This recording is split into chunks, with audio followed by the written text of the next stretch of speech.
Halo semuanya, kembali lagi di podcast kelompok 13. Kali ini kita akan bahas tentang kesadaran publik terhadap perubahan iklim melalui pendidikan. Tapi sebelum itu, kenalan dulu yuk. Ada aku, Bernardina Renata Naomi dari kelas 11 IPS 2. Ada Novelani Ayubaiti dari kelas 11 IPS 1. Ada Nugraha Sidi dari kelas 11 MIPA 2. Dan terakhir ada Pasca Yoga dari kelas 11 MIPA 3. Guys, kemarin seru juga ya PTM-nya. Walaupun cuma 2 minggu, tapi kerasa banget berkesannya.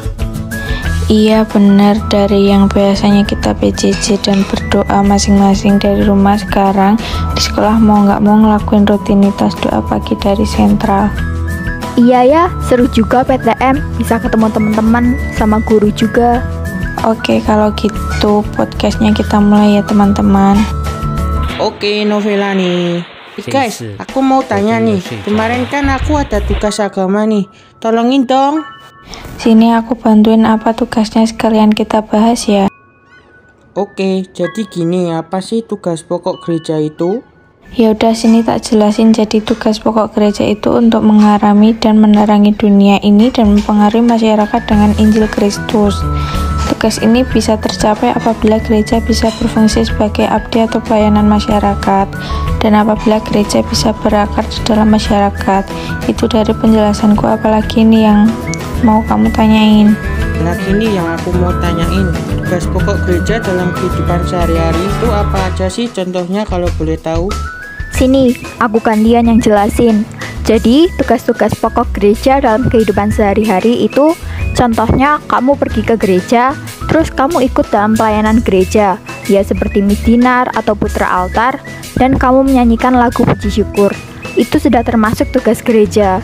Dan satu lagi nih contohnya, kamu membantu sesama yang lagi kekurangan, itu juga tugas pokok gereja.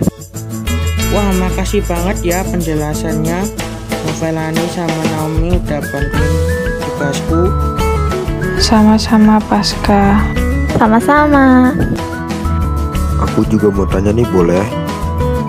Tanya aja sekalian, mumpung kita ada di sini, jadi biar paham. Oke, jadi ini kemarin kan aku sekolah. Nah, ada belajar kimia nih yang aku bingung. Jadi yang mau kutanyain, harga tetapan keseimbangan itu apa sih kalau boleh tahu? Aku jelasin ya.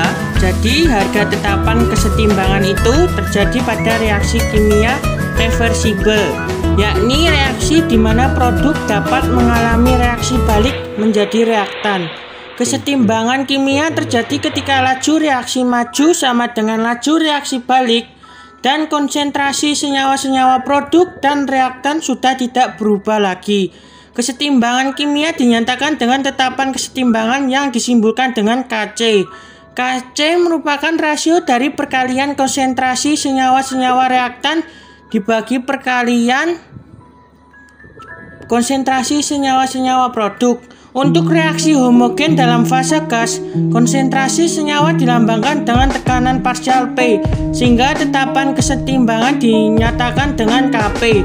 Jadi gitu ya penjelasannya. Sekarang apalagi nih yang mau ditanyain, Nugraha? Sama satu lagi, apa sih faktor-faktor yang mempengaruhi kesetimbangan?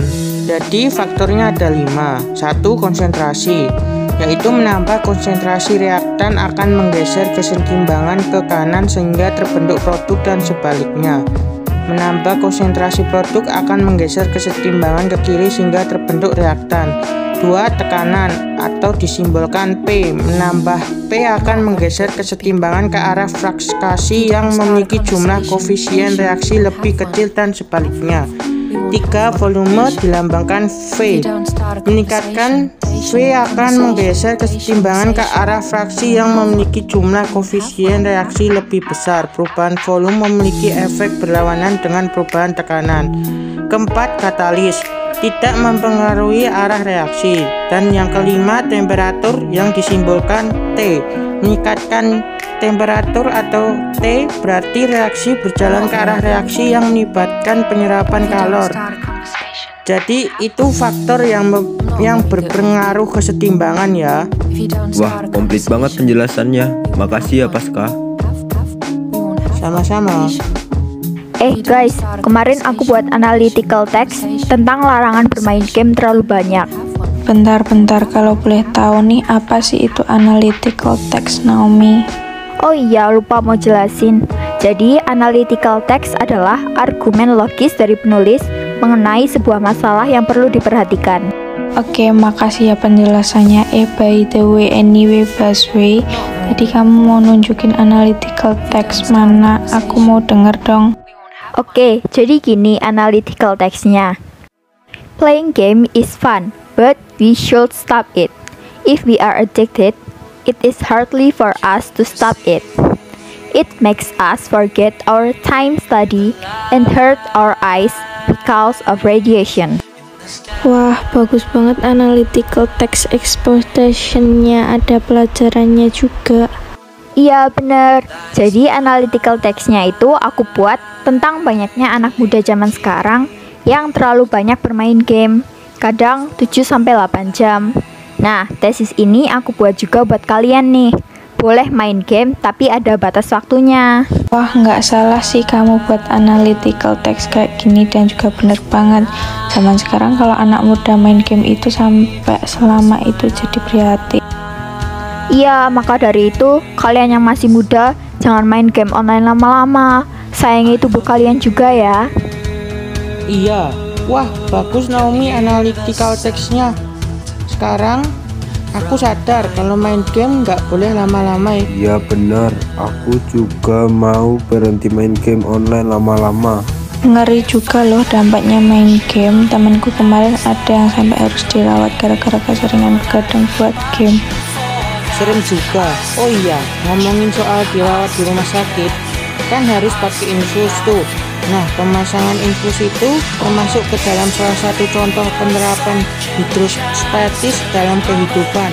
Soalnya infus ditempatkan di tempat tinggi agar gaya gravitasi membantu infus masuk ke tubuh yang memiliki tekanan hidrostatis dalam darah. Wih, dijelasin. Makasih loh. Oh iya, aku mau cerita. Kemarin kan habis PTM, sorenya aku iseng ngeliat lomba senam gitu. Seru banget tahu liatnya. Soalnya tiap kelompok memadukan senam iramanya beda-beda. Di akhir, diumumin ada satu kelompok yang menang sesuai kriteria. Kriterianya tuh ketepatan irama antar anggota, kelentukan tubuh pesertanya, dan gerakan yang kontinuitas atau nggak terputus-putus.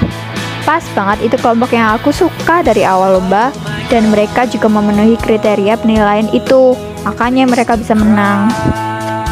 Wah, kayaknya seru banget tuh. Seru banget. Sayangnya sih daerah sekitar sana lumayan gersang. Pohon-pohonnya kelihatan kering gak terawat. Kalau aku pikir, mungkin itu salah satu contoh dari perubahan iklim dari dampak Perang Dunia I dan Kedua deh. Kok bisa? Iya, soalnya kan Perang Dunia I dan II banyak menyebabkan korban jiwa berjatuhan. Nah, karena banyaknya korban jiwa, otomatis gak ada sumber daya manusia yang bisa menjaga dan merawat alam sekitar. Dari situlah yang bikin sumber daya alam di sekitar tempat itu gak keurus. Contohnya nih ya, ada beberapa pohon di sana yang kering karena gak pernah disirami. Dan ditambah struktur tanah yang gak bagus, karena mungkin masih ada sisa-sisa tulang dari korban jiwa yang gak bisa terurai dengan benar. Terus nih ya, selain itu dampak dari Perang Dunia I dan II masih ada lagi. Contohnya zat-zat kimia dari bom atau senjata yang waktu itu digunakan bisa menyebabkan dampak polusi yang kemudian menembus ke lapisan ozon. Dari situ menyebabkan terjadinya pemanasan global. Kalau jatuh ke air, ya bisa merusak ekosistem air. Dan kalau jatuhnya ke tanah, bisa merusak struktur tanah. Makanya tadi kamu bilang lapangannya lumayan gersang kan, itu dia salah satu penyebabnya. Wah, ternyata besar juga ya dampak dari Perang Dunia I dan Kedua. Iya, kemarin waktu lagi gabut kan aku scroll Instagram story. Yang punya teman-teman itu gak sengaja aku nemuin iklan produk layangan dari plastik. Itu tuh namanya Instagram ADS. Agak asing sih buat aku, tapi itu gunanya buat apa emang? Instagram ADS itu semacam sarana buat memasarkan suatu produk. Jadi itu termasuk salah satu strategi pemasaran yang banyak dipakai sama pengusaha ataupun toko buat memasarkan produknya. Isinya bisa deskripsi dari produk tersebut dan link websitenya. Makanya orang-orang jadi pada tertarik buat beli karena tampilan ads-nya juga menarik. Nah, berarti yang kamu lihat itu Instagram ADS yang isinya memasarkan produk layangan dari plastik. Bayar nggak sih Instagram Ads gitu? Ya bayar dong, lumayan murah kok. Buat pemula seharinya 25.000 doang. Kapan-kapan pengen coba deh aku pakai Instagram Ads. Mau masarin apa kamu emang? Makanan, hehe. Makan terus pikirannya.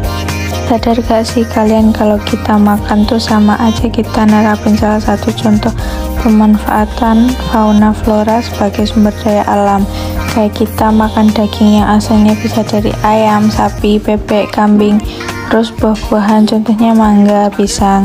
Terus ada juga makanan pokok kita yaitu nasi yang asalnya tuh dari padi.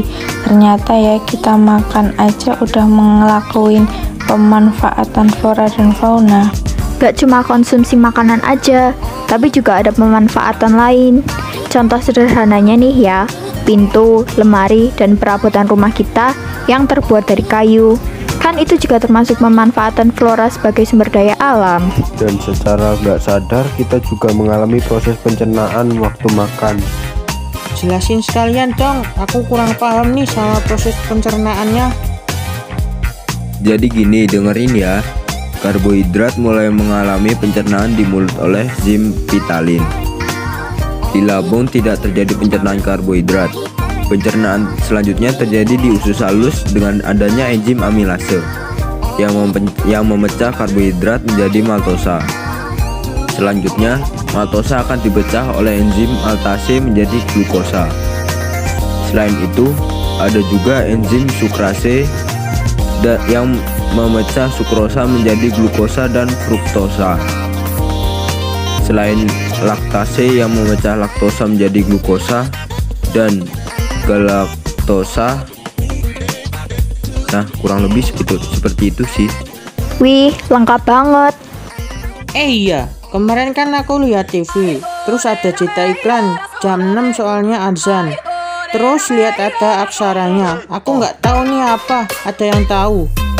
Oh, ini mah aksara rekan yang isinya tuh huruf serapan kayak K, Z, Fa, Z, sama G gitu. Terus ini artinya apa ya? Azan maghrib itu artinya buat nandain kalau lagi maghrib. Itu kenapa nggak pakai aksara biasa aja? Emang nggak bisa ya? Gak bisa, soalnya aksara rekan itu dipakai kalau ada huruf serapan. Karena huruf-huruf yang aku sebutin tadi, penulisannya dipengaruhi huruf hijaiyah Arab. Gak kerasa ya, udah di penghujung aja. Banyak banget hal-hal baru yang bisa kita dapetin kali ini. Terima kasih buat teman-teman semua yang udah dengerin podcast kami. Sampai jumpa di lain waktu.